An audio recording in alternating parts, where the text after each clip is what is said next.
Well, the snow came down all over the Front Range this morning. This is the scene in Boulder, while Coloradans were being greeted with the flurry of flakes. Heading south, the snow and wind a little less intense, but still present down in Greenwood Village. About a couple of inches fell there. Our viewer JR saw this at the parking lot at Home Depot today. Right outside the 9 News studios, it was more of the same. Spear Boulevard was slick when all that snow was sticking to the roads and drivers dealt with its first snow squall warning. But now, look at this, sunny. We got one icicle hanging on the camera. One icicle hanging on. Sunny outside, the roads are clear. Change quickly. Cold weather though, so that icicle may be sticking around for a little bit, but that was a very interesting morning. Many people getting a wide variety of weather in a short period of time. And we talked about this yesterday, but if folks really weren't tuned in or weren't paying attention, you know, and thought, oh, it's just going to be snow, they weren't aware. We mentioned this was going to hit during the morning drive, be done before the evening drive. It's going to be a quick burst of snow with a quick inch or two. Now, the snow squall warning, I did not anticipate they would do that, but that was a good call by National Weather Service because this line of snow and wind was certainly impactful for drivers today. Driving in, I saw still a lot of cars off the road and a lot of car accidents. People unprepared for this winter weather, and as quickly as it came in, it has moved out now. There's still a little bit of a wind that's coming in out of the north and northwest over the northern mountains and Front Range foothills, so the temperature has a little bit of an edge to it.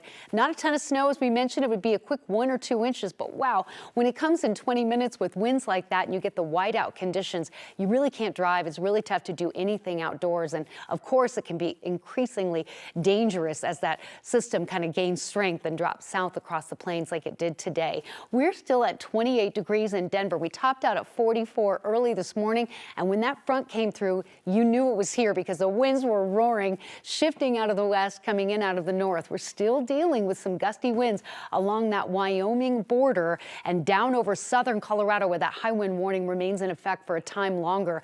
But the heavier snow showers have dropped south, and we're still looking at snow squall warnings along this line outside of Pueblo and into Lamar. But Denver, you're done with the snow.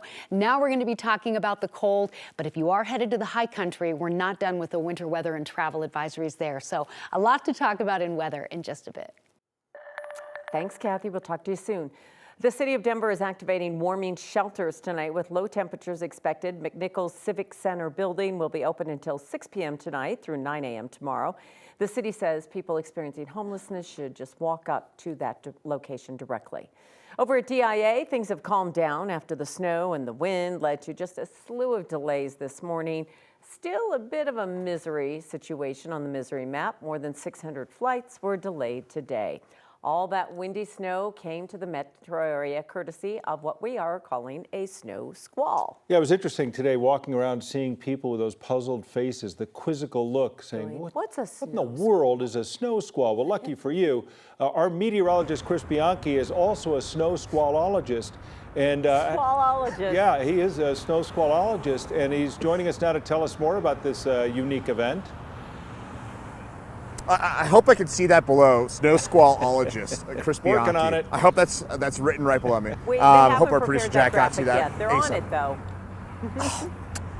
Bummer. Well, what's crazy, Tom and Kim, you mentioned how this morning there were a lot of puzzled looks about the snow squall, right? But what's also wild is that snow has basically already melted for us, and that came with that snow squall that moved through just like this. First thing you woke up this morning, it was actually sunny outside. We were in the mid 40s, as Kathy was talking about. But then, now, we got that snow squall that moved this way on through, and with the kind of the snap of a finger, everything changed, and that led to the first ever snow squall warning ever issued for the city of Denver.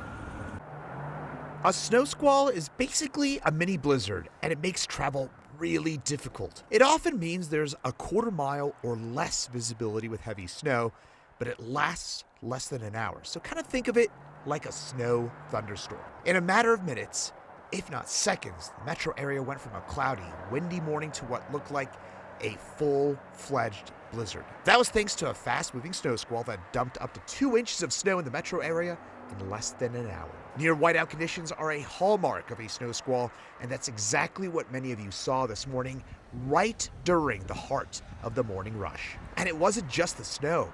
The wind gusted up to 58 miles an hour just after 7 o'clock this morning at Denver International Airport, and that created massive headaches at the airport all morning long.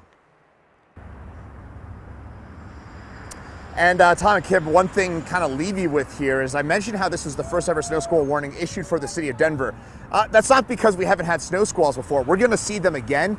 The National Weather Service only started issuing snow squall warnings about 5 years ago, a little less than 5 years ago in the winter of 2019-2020. It's just the first time here in the city of Denver that we've had one. So if that explains why you might not have heard that term before, hopefully that explains it now. Some of us who've lived on coastal areas, we're used to the term squall, not necessarily with snow, but with those severe sudden storms. But the snow adds a different bit of it, and we appreciate you getting rid of it, a kind of a snow squallectomy by our snow squallologist. And that's a hallmark of Denver as well, isn't it? Yeah. Oh, Nothing gosh. sticks around too long. Is that done with anesthesia? No, not needed. Okay. Just a local. Chris, thank you very much. We appreciate it.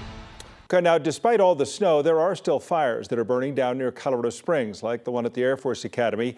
They say that fire was 75% contained as of about 11 this morning, though the area has now moved out of red flag warning territory as well. Over at Fort Carson, one of the fires now listed as 100% contained. That one burned about 700 acres, but there's also a bigger one that's burned some 2,700 acres there at the fort. That one is listed as 75% contained. Denver police say they have recovered 3 bronze artworks stolen from the Martin Luther King Jr. Monument in City Park. Police say these pieces, along with 7 pieces from the Joseph Addison Thatcher Memorial Fountain, were sold as scrap metal to a local business. Police say the thieves cut one large plaque into 4 pieces. Investigators recovered the items, returned them to Denver Arts and Venues. They believe the theft happened between 3:30 and 5:30 a.m. on Sunday, February 18th. They've identified one suspect, and they're looking for this man, who they say is the second suspect. Anyone with information can call Crime Stoppers, 720-913-7867. An Aurora police detective sparked the dismissal of a juror who was Latino in the first trial related to Elijah McClain's death. That trial went ahead with a jury that was almost all white. The decision to remove him from the jury played out behind closed doors and only came to light after a media request to unseal court documents. Investigative reporter Kevin Vaughn has the story of the man known only as Juror 14. It's September 20th. Suspended Aurora police officer Randy Rodema and former officer Jason Rosenblatt arrived for the final day of jury selection in the first trial for first responders involved in Elijah McClain's death. The parties in council are present. 7 hours later, People may make their opening statement to the jury. that trial over the death of a black man began before an almost all-white jury. Its final makeup shaped by what happened in a room behind courtroom 402. Colorado Public Radio went to court to get this 86-page transcript unsealed. It shows that attorneys on both sides accuse the other of dismissing jurors based on their race. Much of the focus on one Latino man, Juror 14. He said he'd been stopped multiple times by Aurora police and thought he was profiled, but also that he could be fair and impartial. The defense wanted him dismissed. Prosecutors convinced the judge he should stay.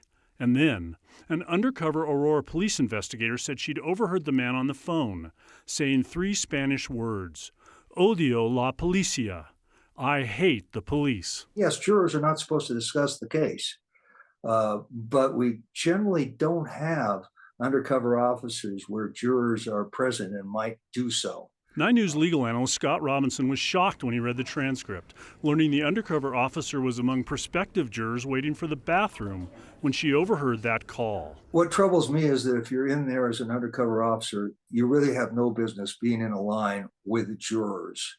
That sounds a little bit like attempting to eavesdrop on conversation. In the end, the judge dismissed Juror 14, and the trial began that afternoon.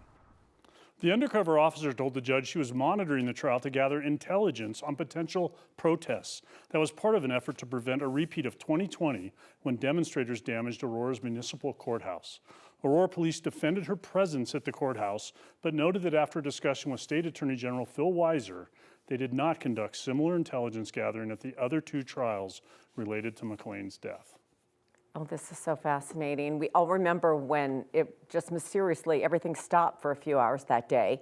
Remind us what the jury did. Remember, it's three different trials, so this was the very first one. That's right. So this jury acquitted Jason Rosenblatt of all charges, and they found Randy Rodema guilty of lesser charges of criminally negligent homicide and third-degree assault. He's now facing a 14-month jail sentence and several years on probation. Thank you for all the follow-up on this one. Thank you, Kevin.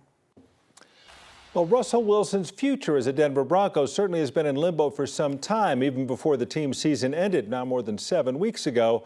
According to Sean Payton today, though, the long-awaited answer is coming soon. He was at the NFL Combine in Indianapolis when Coach Payton addressed the elephant in the room.